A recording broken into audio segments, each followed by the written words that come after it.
आपने मुझे इस समिट के माध्यम से देश और दुनिया के सम्मानित अतिथियों से, आपके दर्शकों से जुड़ने का अवसर दिया है। मैं नेटवर्क 18 का आभार व्यक्त करता हूं।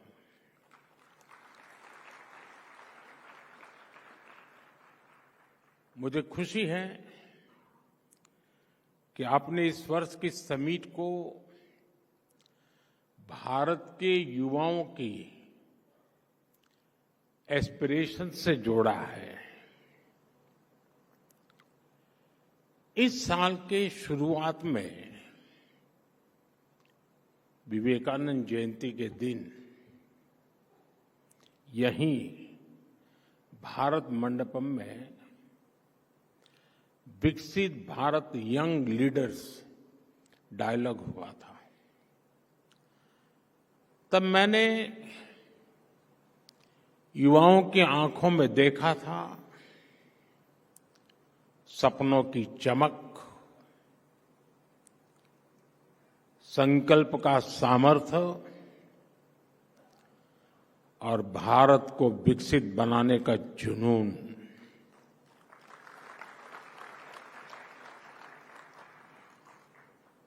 2047 तक हम भारत को जिस ऊंचाई पर ले जाना चाहते हैं, जिस रोडमैप को लेकर हम चल रहे हैं, उसके कदम कदम पर अगर मंथन होगा तो निश्चित ही अमृत निकलेगा। और यही अमृतकाल की पीढ़ी को ऊर्जा देगा, दिशा देगा और भारत को गति देगा।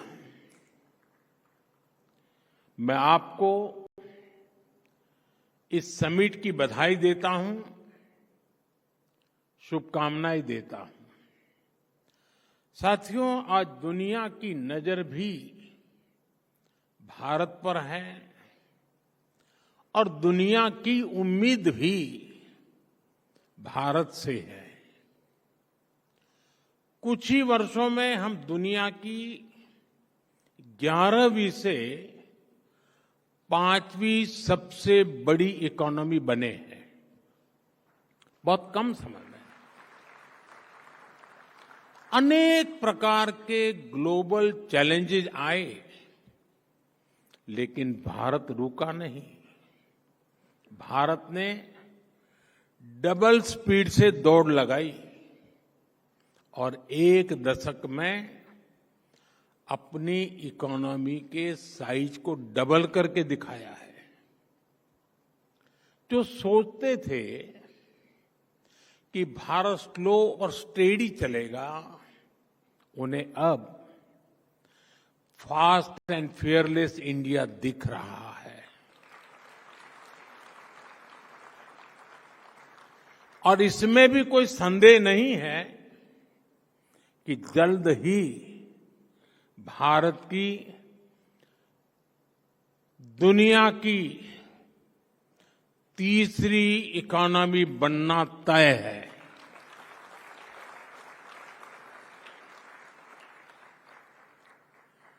ग्रोथ की इस अभूतपूर्व स्पीड को कौन ड्राइव कर रहा है? इसे ड्राइव कर रहे हैं भारत के युवा, उनके एम्बिशंस और उनके एस्पिरेशंस। युवा भारत की इन्हीं एम्बिशंस और एस्पिरेशंस को एड्रेस करना आज देश की प्राथमिकता भी है। साथियों, आज 8 अप्रैल है। कल परसों ही साल 2025 के 100 दिन पूरे हो रहे हैं। 100 डेज 2025 का पहला पड़ाव। इन 100 दिनों में जो निर्णय हुए हैं उनमें भी आपको युवा एस्पिरेशंस की ही झलक दिखेगी। साथियों, इन 100 दिनों में हमने सिर्फ फैसले नहीं लिए, हमने भविष्य की मजबूत नींव रखी है। हमने पॉलिसीज से पॉसिबिलिटीज की राह खोली है। 12 लाख रुपये तक की इनकम पर टैक्स, थैंक यू,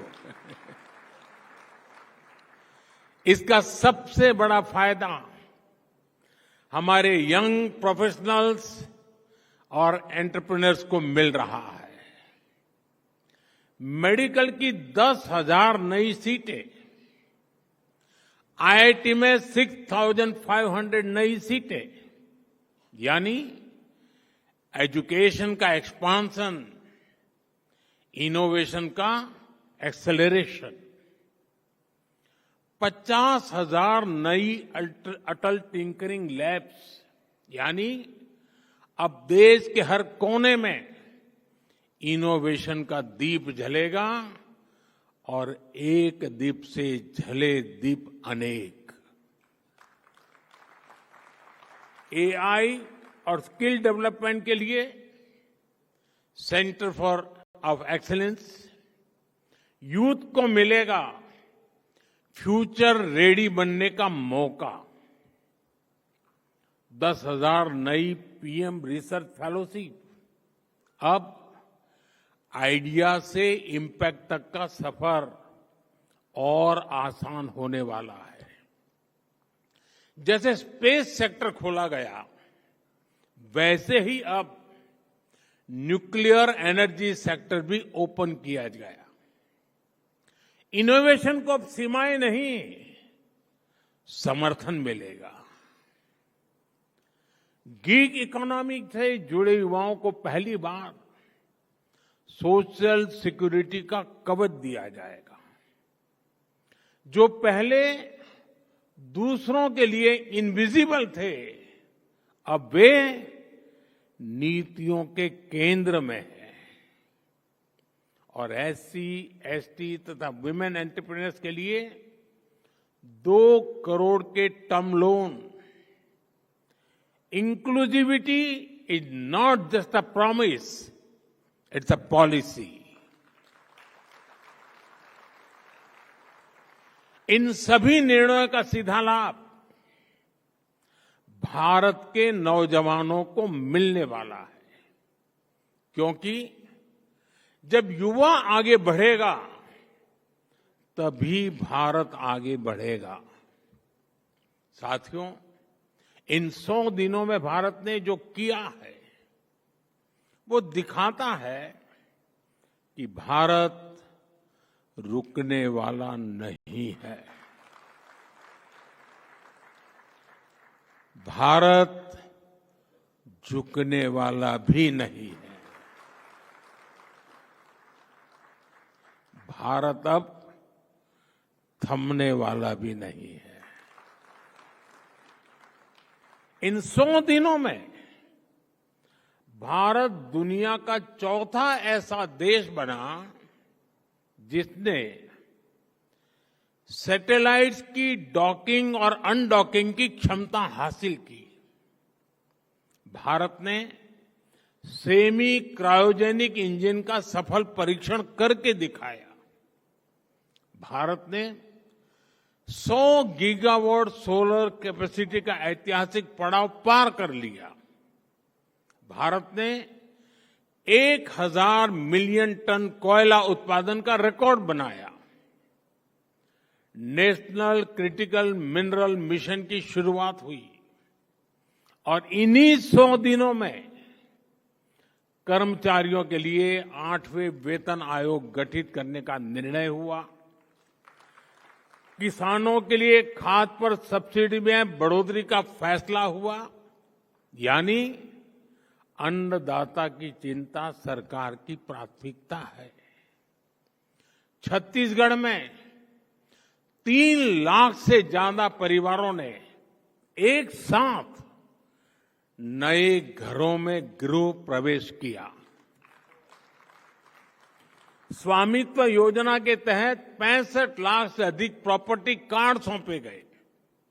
और इतना ही नहीं, इन्हीं 100 दिनों में दुनिया की सबसे ऊंची टनलों में से एक सोनमर्ग टनल राष्ट्र को समर्पित की गई। आईएनएस सूरत, आईएनएस नीलगिरी, आईएनएस वाक्षित भारतीय नौसेना की ताकत में नए नगीने जुड़ गए।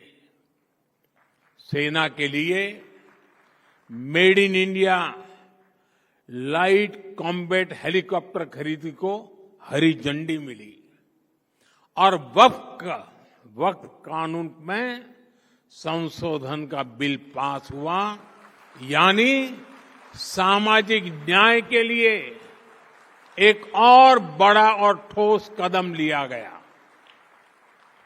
ये 100 दिन 100 फैसलों से भी बढ़कर है। ये 100 संकल्पों की सिद्धि के दिन है। साथियों, परफॉर्मेंस का यही मंत्र राइजिंग भारत के पीछे की असली एनर्जी है। आप जानते हैं, अभी 2 दिन पहले ही मैं रामेश्वरम में था। वहां मुझे ऐतिहासिक पंबन ब्रिज के लोकार्पण का अवसर मिला। करीब 125 साल पहले अंग्रेजों ने वहां एक पुल बनवाया था। उस पुल ने इतिहास देखा, उसने आंधियां सही। एक बार सुनामी ने, साइक्लोन ने उस पुल को बहुत नुकसान पहुंचाया। सालों तक देश इंतजार करता रहा, लोग मांग करते रहे, लेकिन पहले की सरकारों की नींद नहीं टूटी। जब हमारी सरकार आई तो नए पंबन ब्रिज के लिए काम शुरू हुआ और अब देश को अपना पहला वर्टिकल रिफ्ट रेल सी ब्रिज मिल गया है।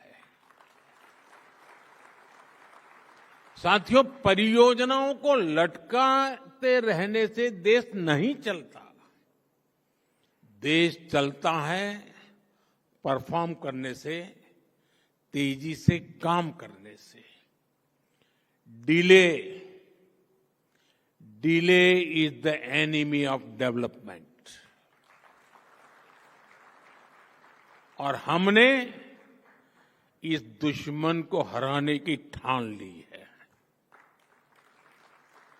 मैं आपको और भी उदाहरण दूंगा। जैसे असम का बोगीबिल ब्रिज, हमारे पूर्व पीएम देवगौड़ा जी ने 1997 में इसकी आधारशिला रखी। वाजपेयी जी की सरकार आई, उन्होंने काम शुरू करवाया। वाजपेयी जी की सरकार गई, कांग्रेस की सरकार आई तो ब्रिज का काम भी लटक गया। अरुणाचल और असम के लोगों, लाखों लोग परेशान होते रहे, लेकिन तब की सरकार पर कोई फर्क नहीं पड़ा। 2014 में आपने जब हमें सेवा करने का मौका दिया और ये प्रोजेक्ट फिर से शुरू हुआ, और सिर्फ 4 साल में 2018 में ब्रिज का काम पूरा हो गया। ऐसे ही केरला में कोल्लम बाईपास रोड प्रोजेक्ट का भी उदाहरण है। ये 1972 से अटका था। सोचिए, 50 साल। एलडीएफ हो या यूडीएफ, किसी सरकार ने 50 साल तक इस पर कोई काम नहीं कराया। हमने सरकार बनने के 5 साल के अंदर इसका काम पूरा कर दिया। साथियों, नवी मुंबई एयरपोर्ट पर भी 1997 से चर्चा शुरू हुई थी। 2007 में इसे मंजूरी मिली, लेकिन कांग्रेस की सरकार ने इस पर काम नहीं किया। हमारी सरकार ने इस प्रोजेक्ट को भी तेजी से पूरा किया। वो दिन दूर नहीं जब नवी मुंबई एयरपोर्ट से कॉमर्शियल फ्लाइट्स भी शुरू हो जाएगी। साथियों, ये जो मैं गिना रहा हूं ना, उसमें संसद भवन भी आएगा, ये भारत मंडपम भी आएगा। साथियों, आज 8 अप्रैल का एक और वजह से बहुत महत्व है। आज ही मुद्रा योजना के 10 साल पूरे हुए हैं। यहां जो युवा साथी बैठे हैं, उन्होंने तो अपने माता पिता से जरूर कहानियां सुनी होगी कि पहले बिना गारंटी के बैंक खाता तक नहीं खुलता था। खाता खोलने के लिए बैंक गारंटी चाहिए, किसी और एक की साथी की मदद चाहिए। बैंक लोन ये सामान्य परिवार के लिए तो सपना हुआ करता था। गरीब परिवार, एससी, एसटी, ओबीसी, भूमिहीन मजदूर, महिलाएं, जो सिर्फ मेहनत कर सकते थे, लेकिन जिनके पास गिरवी रखने को कुछ नहीं था, क्या उनके सपनों की कोई कीमत नहीं थी? क्या उनकी एस्पिरेशंस कम थी? क्या उनकी मेहनत का कोई मोल नहीं था? हमारी मुद्रा योजना ने उनकी एस्पिरेशन को एड्रेस किया, यूथ को एक नया रास्ता दिया। पिछले 10 साल में मुद्रा योजना के तहत 52 करोड़ लोन बिना गारंटी दिए गए। 52 करोड़। और मुद्रा स्कीम की स्केल ही नहीं, स्पीड भी अद्भुत है। जब तक ट्रैफिक लाइट रेड से ग्रीन होती है, तब तक 100 मुद्रा लोन क्लियर हो जाते हैं। जब तक आप ब्रश करके फ्री होते हैं, तब तक 200 मुद्रा लोन अप्रूव होते हैं। जब तक आप किसी रेडियो चैनल पर अपना पसंदीदा गाना सुनकर खत्म करते हैं, तब तक 400 मुद्रा लोन सैंक्शन हो जाते हैं। आजकल इंस्टेंट डिलीवरी ऐप, इसका बड़ा चलन है। आपके ऑर्डर के बाद जितनी देर में डिलीवरी होती है, उतनी देर में 1000 मुद्रा लोन सैंक्शन हो जाते हैं। जब तक आप किसी ओटीटी पर एक एपिसोड खत्म करते हैं, तब तक 5000 मुद्रा बिजनेस का आधार बन जाता है। साथियों, मुद्रा योजना ने गारंटी नहीं मांगी, उसने भरोसा किया। और आप सभी को जानकर अच्छा लगेगा, मुद्रा योजना की वजह से 11 करोड़ लोगों को पहली बार अपना कोई काम करने के लिए, स्वरोजगार के लिए लोन मिला है। ये 11 करोड़ लोग अब फर्स्ट टाइम एंटरप्रेन्योर बने हैं। यानी 10 साल में 11 करोड़ नए सपनों को उड़ान मिली है। और आप जानते हैं कि मुद्रा से कितना पैसा गांवों और छोटे शहरों में पहुंचा है।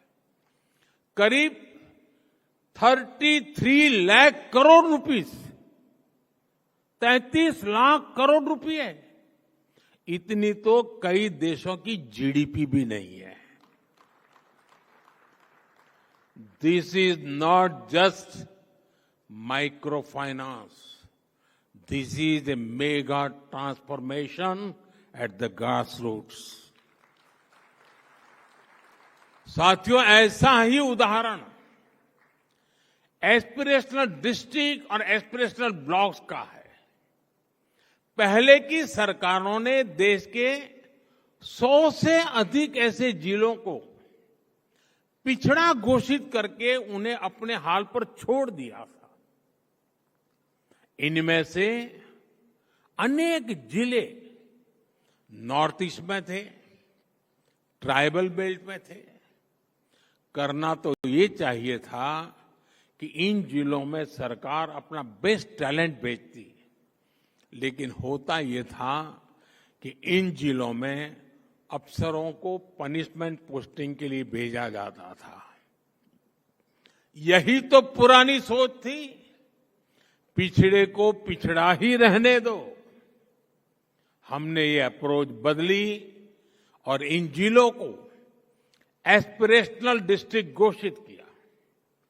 हमने इन जिलों के एडमिनिस्ट्रेशन पर फोकस किया, अपनी फ्लैगशिप स्कीम्स को मिशन मोड पर इन जिलों में लागू किया।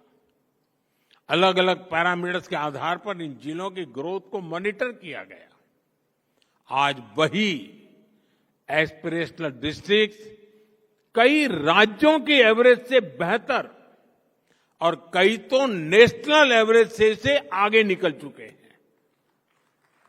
और इसका सबसे बड़ा लाभ वहीं के युवाओं को मिला है। अब वहां के नौजवान कहते हैं, हम भी कर सकते हैं, हम भी आगे बढ़ सकते हैं। आज दुनिया के कई reputed institutions, reputed journals aspirational district programme की सराहना करते हैं। इसी सफलता से प्रेरणा लेकर अब हम 500 एस्पिरेशनल ब्लॉक्स पर काम कर रहे हैं। जब ग्रोथ को एस्पिरेशंस ड्राइव करती हैं, तो वो समावेशी भी होती हैं और सस्टेनेबल भी होती है।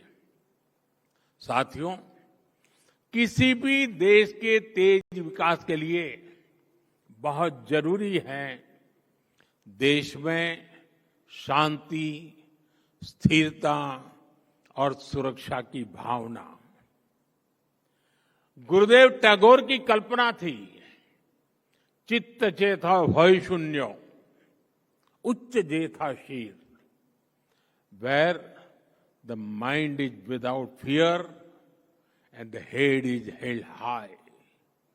लेकिन दशकों तक भारत में डर का, भय का, आतंक का माहौल बढ़ता ही गया।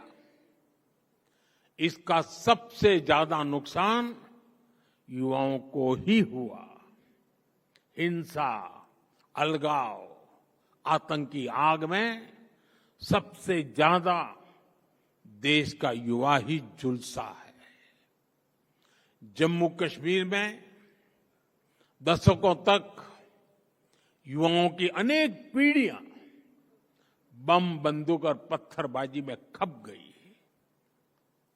लेकिन दशकों तक देश पर शासन करने वाले इस आग को बुझाने का साहस नहीं दिखा पाए। हमारी सरकार की स्ट्रांग पॉलिटिकल विल और संवेदनशीलता के चलते आज वहां हालत बदले हैं। आज जम्मू कश्मीर का नौजवान विकास से जुड़ हो चुका है। साथियों, आप नक्सलवाद को भी देखिए। देश के 125 से अधिक जिले नक्सलवाद की चपेट में, हिंसा की चपेट में थे। 125 डिस्ट्रिक्ट। जहां से नक्सलवाद शुरू होता था, वहां सरकार की बाउंड्री खत्म हो जाती थी। बड़ी संख्या में नौजवान नक्सलवाद से पीड़ित थे। हमने ऐसे नौजवानों को मुख्य धारा में लाने के लिए प्रयास किए। बीते 10 वर्षों में 8,000 से अधिक नक्सलियों ने सरेंडर किया है, हिंसा का रास्ता छोड़ा है। आज नक्सल प्रभावित जिलों की संख्या भी 20 से कम रह गई है। हमारे नॉर्थ ईस्ट में भी दशकों से अलगाव का, हिंसा का एक अंतहीन सिलसिला चल रहा था। हमारी सरकार ने बीते 10 सालों में 10 बड़े शांति समझौते किए। इस दौरान 10,000 से ज्यादा युवाओं ने हथियारों को छोड़ा और विकास की मुख्य धारा में शामिल हुए। सफलता सिर्फ ये नहीं है कि हजारों युवाओं ने हथियार छोड़े। सफलता ये भी है कि इसने हजारों नौजवानों का वर्तमान और भविष्य बचाया है। साथियों, हमारे यहां दशकों तक एक प्रवृत्ति चली। राष्ट्रीय चुनौतियों को पहचानने के बजाय उन्हें राजनीतिक कालीन के नीचे छिपा दिया गया। लेकिन अब समय आ गया है कि हम ऐसे मुद्दों से आंख न चुराएं। 21वीं सदी की पीढ़ियों को हम 20वीं सदी की राजनीतिक भूलों का बोझ नहीं दे सकते हैं। भारत की ग्रोथ में तुष्टीकरण की राजनीति एक बहुत बड़ी चुनौती रही है। अभी संसद में वक्फ से जुड़े कानून में संशोधन हुआ है। इस पर आपके नेटवर्क ने भी काफी चर्चा की है। ये जो वक्फ से जुड़ी डिबेट है, इसके मूल में तुष्टीकरण की राजनीति है, पॉलिटिक्स ऑफ अपीजमेंट है। ये तुष्टीकरण की राजनीति कोई नई नहीं है। इसका बीज हमारे स्वतंत्रता संग्राम के समय ही बो दिया गया था। अब सोचिए, भारत से पहले, भारत के साथ साथ और हमारे बाद दुनिया में कई देश आजाद हुए, लेकिन कितने देश ऐसे हैं जिनकी आजादी की शर्त विभाजन थी? कितने देश हैं जो आजादी के साथ ही टूट गए? भारत के साथ ही ऐसा क्यों हुआ? क्योंकि उस समय राष्ट्र के हित से ऊपर सत्ता का मोह रख दिया गया। अलग देश का विचार सामान्य मुस्लिम परिवारों का नहीं था, बल्कि कुछ कट्टरपंथियों का था, जिसको कांग्रेस के कुछ नेताओं ने खात्मा नहीं दिया ताकि वे सत्ता के अकेले दावेदार बन सके। साथियों, तुष्टीकरण की इस राजनीति में कांग्रेस को सत्ता मिली, कुछ कट्टरपंथी नेताओं को ताकत और दौलत मिली, लेकिन सवाल ये है, आम मुसलमान को क्या मिला?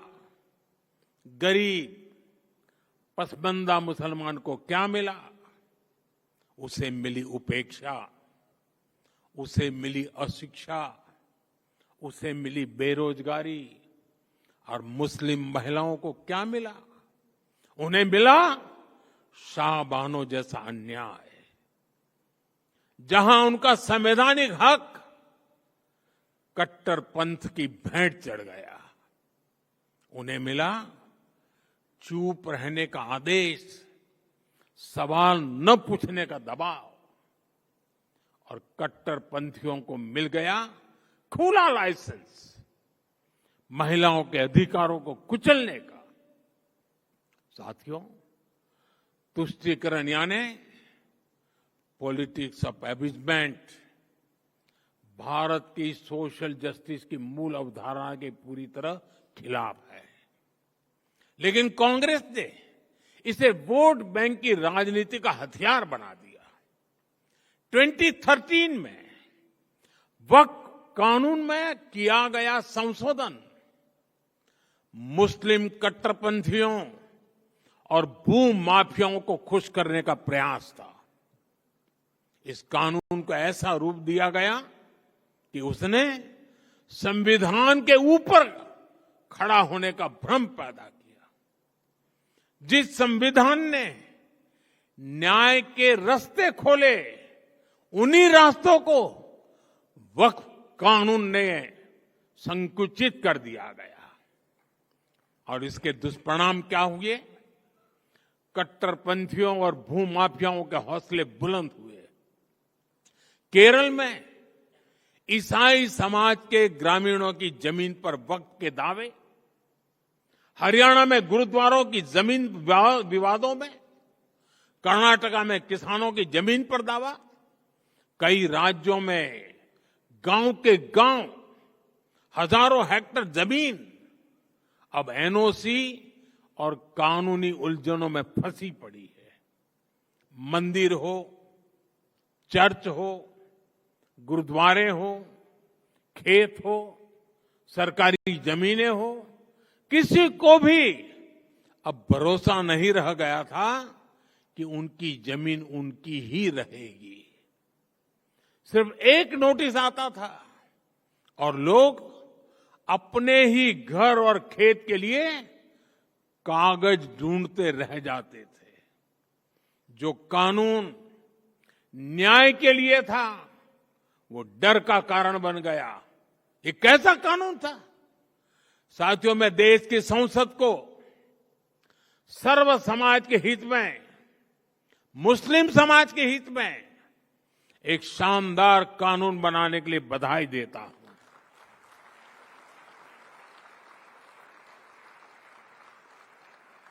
अब वक्फ की पवित्र भावना की भी रक्षा होगी और गरीब, पसबंदा मुसलमान, महिला, बच्चे, सबके हक भी महफूज रहेंगे। वक्फ बिल पर हुई बहस हमारे संसदीय इतिहास की दूसरी सबसे लंबी डिबेट थी। 75 साल में दूसरी सबसे लंबी डिबेट। इस बिल को लेकर दोनों सदनों को मिलाकर 16 घंटे चर्चा हुई। जेपीसी की 38 बैठकें हुई, 128 घंटे चर्चा हुई। देश भर से लगभग 1 करोड़ ऑनलाइन सुझाव आए। ये दिखाता है कि आज भारत में लोकतंत्र सिर्फ संसद की 4 दीवारों तक सीमित नहीं है। हमारा लोकतंत्र जन भागीदारी से और अधिक मजबूत हो रहा है। साथियों, आज दुनिया तेजी से टेक्नोलॉजी और एआई की ओर बढ़ रही है, और इसलिए अब ये जानना जरूरी है कि हम हमारी सॉफ्टवेयर साइट पर आर्ट, म्यूजिक, कल्चर, क्रिएटिविटी, क्योंकि हम रोबोट तैयार करना नहीं चाहते, हम मनुष्य तैयार करना चाहते हैं। यानी जो कुछ भी हमें मशीनों के सहारे चलता है, उन पर मानवता के लिए, संवेदनशीलता के लिए ज्यादा काम करें। एंटरटेनमेंट आज दुनिया की सबसे बड़ी इंडस्ट्री में से एक है और आने वाले समय में इसका और विस्तार होगा। ऐसे ही समय में हमने आर्ट और कल्चर को एनकरेज करने के लिए, इसे सेलिब्रेट करने के लिए वेव्स, और अभी राहुल जब भाषण कर रहे थे शायद 10 बार वेव्स आए हैं, 10 बार वेव शब्द था, लेकिन वो वेव 14 में ही शुरू हुआ ऐसा नहीं, हर 10 साल में नए रंग रूप के साथ आता है। और आज जो मैं वेव्स की बात कर रहा हूं, यानी वेव्स यानी world audio visual and entertainment summit, इस वेव्स नाम का प्लेटफॉर्म बनाया गया है। अगले महीने मुंबई में इसका बहुत बड़ा आयोजन होने जा रहा है और ये लगातार होते रहने वाला है। एक लंबी व्यवस्था खड़ी हो रही है। आप सभी जानते हैं हमारे यहां movies, podcast, gaming, music, AR और वीआर की बहुत वाइब्रेंट और क्रिएटिव इंडस्ट्री है। हमने क्रिएट इन इंडिया का मंत्र लेकर इसे नेक्स्ट लेवल पर ले जाने का फैसला लिया है। वेव्स इंडियन आर्टिस्ट को कंटेंट बनाने और ग्लोबल बनाने के लिए एनकरेज करेगा और इसके साथ साथ क्रिएट इन इंडिया दुनिया भर के आर्टिस्ट को भारत में आने का अवसर भी देगा। मैं नेटवर्क 18 के साथियों से भी कहूंगा कि वो वेव्स के प्लेटफॉर्म को पॉपुलराइज करने के लिए आगे आए। यहां बड़ी संख्या में क्रिएटिव डोमेन्स में काम करने वाले युवा साथी हैं। कुछ लोगों से मेरे मिलने का मौका भी मिला। मैं उन्हें भी कहूंगा वो इस मूवमेंट को, इस प्लेटफॉर्म का हिस्सा बने। वेव्स की लहर हर घर, हर दिल तक पहुंचनी चाहिए। आप लोग ये करेंगे, ये मुझे पूरा विश्वास है। साथियों, नेटवर्क 18 ने इस समिट के माध्यम से देश के युवाओं की क्रिएटिविटी, उनकी सोच, उनकी संकल्प शक्ति को जिस तरह सामने रखा है वह सराहनीय है। आपने युवाओं को एंगेज किया, उन्हें देश की समस्याओं पर सोचने, सुझाव देने और समाधान खोजने का मंच दिया और सबसे बड़ी बात, उन्हें सिर्फ श्रोता नहीं, परिवर्तन का भागीदार बनाया। अब मैं देश की यूनिवर्सिटीज, कॉलेज और रिसर्च इंस्टीट्यूशन से आग्रह करता हूं कि समिट के एंगेजमेंट को आगे ले जाएं। जो इनसाइट निकले हैं, जो सुझाव आए हैं, उन्हें डॉक्यूमेंट करें, स्टडी करें और पॉलिसी तक पहुंचाएं। तभी ये समिट सिर्फ एक इवेंट नहीं, एक प्रभाव बन पाएगी। आपका उत्साह, आपकी सोच, आपकी भागीदारी ही भारत को विकसित देश बनाने के संकल्प की ऊर्जा है। मैं एक बार फिर इस आयोजन से जुड़े सभी साथियों को और विशेषकर हमारे युवा साथियों को बहुत बहुत शुभकामनाएं देता हूं। बहुत बहुत धन्यवाद।